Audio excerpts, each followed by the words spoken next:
Hello friend, তোমরা দেখছো তোমাদের প্রিয় YouTube channel exam guide by Nitu.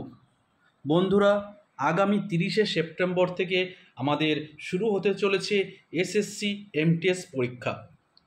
তো তোমরা যারা এসএসসি এমটিএস পরীক্ষা দেবে, তোমাদের জন্যই আমি 2023 সালে এসএসসি এমটিএস পরীক্ষায় এসে যাওয়া প্রশ্নপত্র নিয়ে এই বিশেষ ক্লাস আমি করাচ্ছি। আজকে আমি করাবো ক্লাস নম্বর 76 নম্বর ক্লাস আজকে চলছে। এটি 12ই সেপ্টেম্বর তৃতীয় শিফটে হয়েছিল।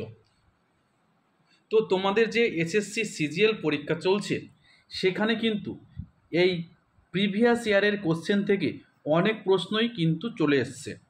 তো তোমরা যারা এমটিএস পরীক্ষা দেবে তো আশা করছি তোমরাও এখান থেকে অনেক প্রশ্নই কমন পাবে। তো বন্ধুরা, ভিডিওটা ভালো লাগলে একটু লাইক করবে, বন্ধুদের সঙ্গে শেয়ার করবে, আর সাবস্ক্রাইব করতে ভুলে গেলে অবশ্যই সাবস্ক্রাইব করে দেবে। তো চলো দেরি না করে,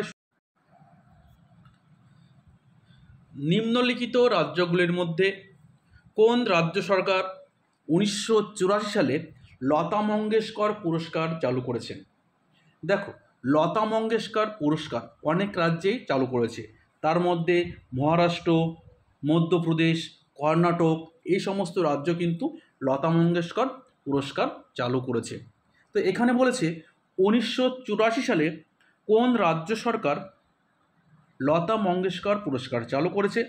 তো সঠিক উত্তর হবে মধ্যপ্রদেশ সরকার।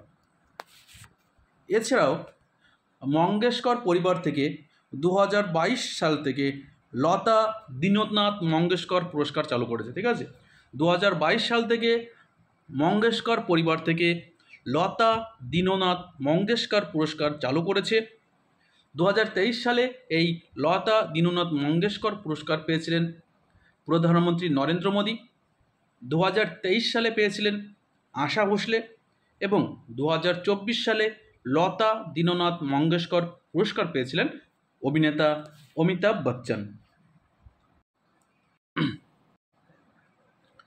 সাকারাত উৎসবে বুদিগালি বা কালার্স নৃত্যটি ড্যাশ রাজ্যের সাঁওতাল উপজাতির মহিলারা তাদের মাথায় আলংকারিক হাড়ি নিয়ে এই নৃত্য অংশগ্রহণ করে। তো সাকারাত একটি উৎসব, যে উৎসবে বুদিগালি বা কালার্স নৃত্যটি ড্যাশ রাজ্যের সাঁওতাল উপজাতির মহিলারা পরিবেশন করে, এবং তখন তাদের মাথায় কিন্তু আলংকারিক হাড়ি থাকে। তো সঠিক উত্তর হবে Orissa. National social assistance programme বা NSAP, national social assistance programme হলো একটি কল্যাণমূলক কর্মসূচি যা ভারত সরকারের কোন মন্ত্রণালয় দ্বারা পরিচালিত হয়? তো এটি কিন্তু গ্রামীণ উন্নয়ন মন্ত্রণালয় থেকে পরিচালিত হয়। গ্রামীণ উন্নয়ন মন্ত্রণালয় থেকে কিন্তু এই ন্যাশনাল সোশ্যাল অ্যাসিস্ট্যান্স প্রোগ্রাম কার্যকর পরিচালনা হয়। বাণিজ্যিক ব্যাংকের আয়ের প্রধান উৎস কী? বাণিজ্যিক ব্যাংকের আয়ের প্রধান উৎস হলো লোন দেওয়া এবং অগ্রিম দেওয়া, এবং লোন এবং অগ্রিমের উপর থেকে পাওয়া সুদ। ঠিক আছে, যে বাণিজ্যিক ব্যাংকের প্রধান আয় হলো যাদের লোন দেয় এবং অগ্রিম দেয়, এই লোন এবং অগ্রিমের উপর যে সুদ হয়, এই সুদটাই কিন্তু বাণিজ্যিক ব্যাংকের প্রধান উৎস। তাজমহল কে নির্মাণ করেন? দেখো, তোমাদের এবার এসএসসি সিজিএলে এসেছিল তাজমহলের নকশা কে তৈরি করেন? তো দেখো, তাজমহল নির্মাণ করেছেন মোগল সম্রাট শাহজাহান। দেখো, উস্তাদ আহমেদ লাহোরি তাজমহলের নকশা তৈরি করেছিলেন। ঠিক আছে, ওস্তাদ আহমেদ লাহোরি তাজমহলের নকশা তৈরি করেছিলেন। মুঘল সম্রাট শাহজাহান তার স্ত্রী আরজুমান বানু বেগম, যিনি মমতাজ মহল নামেও পরিচিত, তার স্মৃতির উদ্দেশ্যেই এই অপূর্ব সৌধটি নির্মাণ করেন। সৌধটির নির্মাণ শুরু হয়েছিল 1632 খ্রিস্টাব্দে, যা সম্পূর্ণ হয়েছিল 1648 খ্রিস্টাব্দে। অনেক ঐতিহাসিকের মতে কাজটি সম্পূর্ণ শেষ হয়েছিল 1653 সালে। এই তাজমহল 1983 সালে ইউনেস্কোর বিশ্ব ঐতিহ্যবাহী স্থান হিসেবে তালিকাভুক্ত করা হয়। নিম্নলিখিত ব্যক্তিদের মধ্যে কে গণেশ চতুর্থীকে মহারাষ্ট্রে একটি সর্বজনীন অনুষ্ঠান হিসেবে জনপ্রিয় করেছিলেন? তো সঠিক উত্তর হবে লোকমান্য বাল গঙ্গাধর তিলক। বাল গঙ্গাধর তিলক এই গণেশ চতুর্থীকে মহারাষ্ট্রে একটি সর্বজনীন অনুষ্ঠান হিসেবে জনপ্রিয় করেছিলেন। 1893 সালে গণেশ চতুর্থীকে মহারাষ্ট্রের একটি সর্বজনীন অনুষ্ঠান হিসেবে জনপ্রিয় করে তোলেন লোকমান্য বাল গঙ্গাধর তিলক। কোন দেশের সংবিধান ভারতীয় সংবিধানের নির্দেশমূলক নীতিগুলির পিছনে অনুপ্রেরণা ছিল? তো দেখো, সংবিধানের নির্দেশমূলক নীতিটি কোন দেশের সংবিধান থেকে নেওয়া হয়েছে? রাজ্য পরিচালনার নির্দেশমূলক নীতি বা ডিপিএসপি। এটি কোন দেশের সংবিধান থেকে নেওয়া হয়েছে? তো এটি আয়ারল্যান্ডের সংবিধান থেকে নেওয়া হয়েছে। ভারতীয় সংবিধানে অনুচ্ছেদ 36 থেকে 51 ভাগ এবং ভাগ 4-এ কিন্তু এই রাজ্য পরিচালনার নির্দেশমূলক নীতি বর্ণিত রয়েছে। যখন একটি পাথর উপরের দিকে নিক্ষেপ করা হয় তখন কী ধরনের শক্তি রূপান্তর ঘটবে? যখন একটি পাথর উপরের দিকে নিক্ষেপ করা হয় তখন কী ধরনের শক্তি রূপান্তর ঘটবে? তো গতিশক্তি বা কাইনেটিক এনার্জি মহাকর্ষীয় সম্ভাব্য শক্তিতে পরিবর্তিত হবে, বা কাইনেটিক শক্তি মহাকর্ষীয় সম্ভাব্য বা পোটেনশিয়াল শক্তিতে রূপান্তরিত হবে। দেখো, গতিশক্তি বা কাইনেটিক হ্রাস পাবে এবং সম্ভাব্য বা পোটেনশিয়াল শক্তি বৃদ্ধি পাবে। একটি পাথর উপরের দিকে নিক্ষেপ করলে তার বেগ কমে যায় এবং উচ্চতা বৃদ্ধি পায়। যদি একটি পাথরকে উপরের দিকে সরা হয় তখন যত উপরে উঠবে তার কী হয়, বেগটা কিন্তু কমে যাবে এবং উচ্চতা কী হবে, বৃদ্ধি পাবে। 2022 সালের ডিসেম্বরে ভারত সরকার গৃহপ্রবেশ প্রকল্প চালু করেছে। এই প্রকল্পটি প্রধানের লক্ষ্য ড্যাশ এলাকার বাসিন্দাদের সুবিধা। তো 2022 সালে ভারত সরকার গৃহপ্রবেশ প্রকল্প চালু করেছে। এই প্রকল্পের কোন এলাকায় বসবাসকারী বাসিন্দারা সুবিধা পাবে? তো গ্রামীণ এবং শহরে উভয় এলাকায় বসবাসকারী বাসিন্দারা এই গৃহপ্রবেশ প্রকল্পের বিশেষ সুবিধা পাবে। ভারতীয় শিল্পপতিরা উপনিবেশিক নীতির বিরুদ্ধে প্রতিক্রিয়া দেখিয়েছিল, যা ব্যবসায়িক কার্যক্রমকে সীমাবদ্ধ করে এবং 1927 সালে একটি সংগঠন গঠন করে। এই সংগঠনের নাম কি? তো এই সংগঠনের নাম federation of Indian chambers of commerce and industry বা FICCI. Federation of Indian chamber of commerce and industry বা সংক্ষেপে ফিকি। এই ফিকির সদর দপ্তর নতুন দিল্লি, আর বর্তমান সভাপতি অনিশ শাহ বর্তমান ফিকির সভাপতি। আর এই ফিকি প্রতিষ্ঠিত হয়েছিল কত সালে? 1927 সালে। কে অল ইন্ডিয়া ফরওয়ার্ড ব্লক তৈরি করেছিলেন? অল ইন্ডিয়া ফরওয়ার্ড ব্লক দল তৈরি করেছিলেন নেতাজি সুভাষচন্দ্র বসু। নেতাজি সুভাষচন্দ্র বসু 23 মে 1939 সালে ফরওয়ার্ড ব্লক দল তৈরি করেন।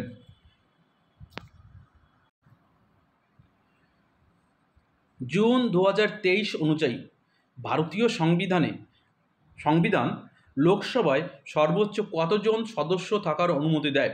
জুন 2023 অনুযায়ী ভারতীয় সংবিধান লোকসভায় সর্বোচ্চ কতজন সদস্য থাকার অনুমতি দেয়? তো সঠিক উত্তর হবে 550 জন। দেখো, যে 2 জন অ্যাংলো ইন্ডিয়ান থাকতে পারতো সেটা কিন্তু আর থাকতে পারে না, সেটা কিন্তু বাতিল করে দেওয়া হয়েছে। 2 জন অ্যাংলো ইন্ডিয়ানের পদ কিন্তু বাতিল করা হয়েছে। ঠিক আছে। তো বর্তমানে লোকসভার সদস্য রয়েছে কত? 543 জন।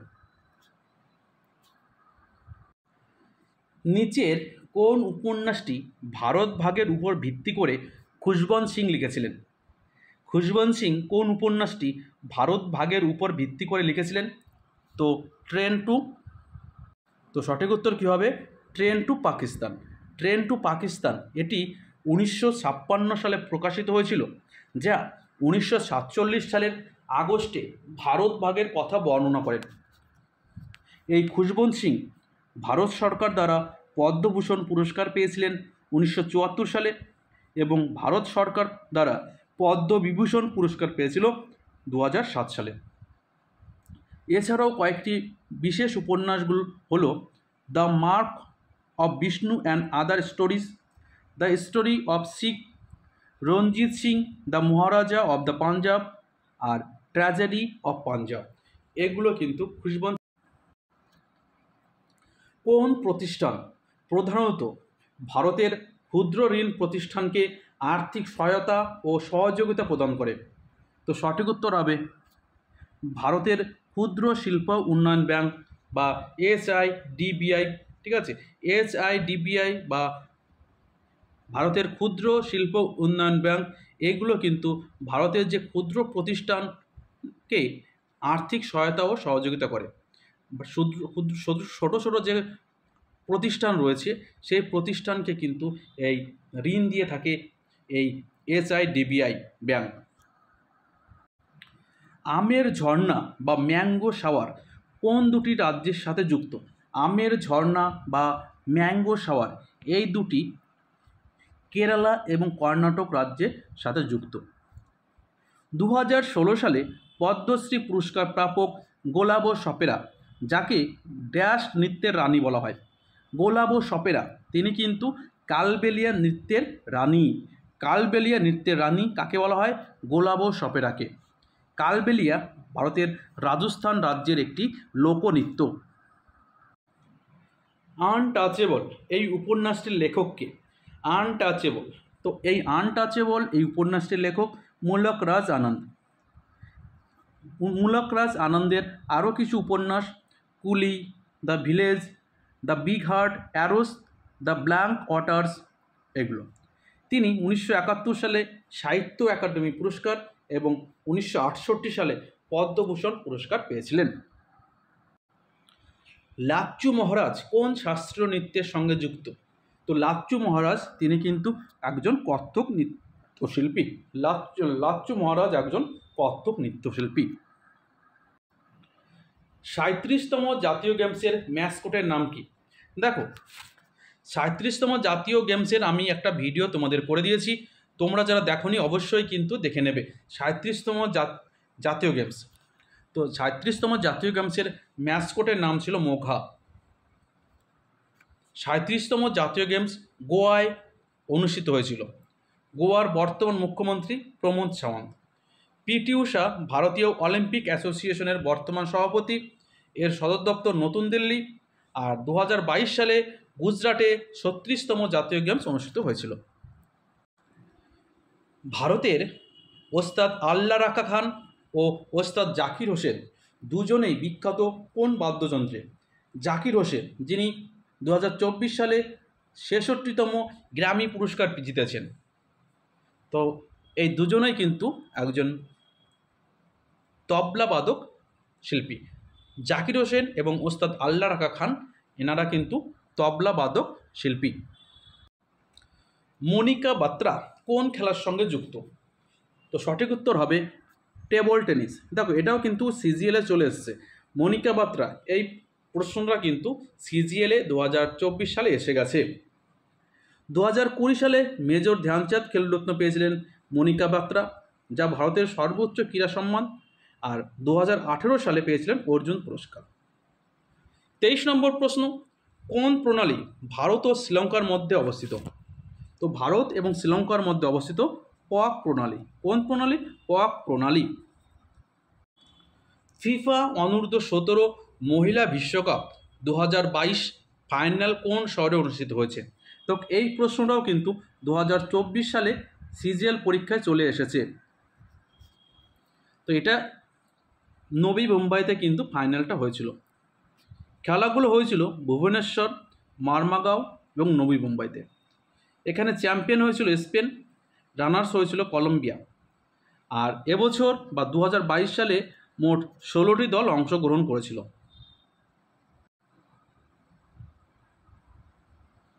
Tata iron and steel company বা টিসকো ঝাড়খণ্ড রাজ্যে কত সালে শুরু হয়েছিল? তো tata iron and steel company এটা ঝাড়খণ্ডে 1907 সালে স্থাপিত হয়েছিল। 26শে আগস্ট 1907 সালে ভারতের ঝাড়খণ্ডের জামশেদপুরে এই টিসকো প্রতিষ্ঠিত হয়েছিল। এর প্রতিষ্ঠাতা ছিল জামশেদজি টাটা এবং দৌরাবজি টাটা। এর বর্তমান চেয়ারপারসন নটরাজন চন্দ্রশেখর এবং সিও টিভি নরেন্দ্রন। তো বন্ধুরা, এই 25টি প্রশ্ন তোমাদের জন্য ছিল। ভিডিওটা ভালো লাগলে লাইক করবে, বন্ধুদের সঙ্গে শেয়ার করবে।